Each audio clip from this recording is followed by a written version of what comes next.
এ ভাই চলো আজকে মাঠে যাই, অনেকক্ষণ খেলবো। আরে বন্ধু, নামাজের সময় তো হয়ে গেছে, নামাজটা পড়ে নিই তারপরে যাবো। আরে নামাজ পরে পর মাগে খেলি চল। তোর সেই পরে পর কথাটা শুনতে শুনতে আমার তো বয়সই বেড়ে যাচ্ছে। আরে ভাই মাত্র কয়েক মিনিটই তো।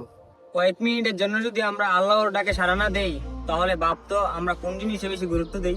আরে ভাই কিন্তু পরে তো পড়মু। ছোট ভাই নিজাম, তোমাকে একটা কথা বলি। জি ভাই বলেন। আমরা খেলাধুলার জন্য সময় রাখি, মোবাইল চালানোর জন্য সময় রাখি, বন্ধু বান্ধবের সাথে আড্ডা দেওয়ার জন্য সময় রাখি, আর নামাজ পড়ার কথা বললেই বলি পরে পড়বো। আচ্ছা, পরে যে পড়তে পারবো এটার কি কোনো নিশ্চয়তা আছে? সত্যি ভাই কথাটা আমার মনে ধরছে। আরে ভাই, নামাজ হইতেছে আমাদের উপর ফরজ, আর নামাজ আদায় করলে আমাদের রব খুশি হয়ে যায়।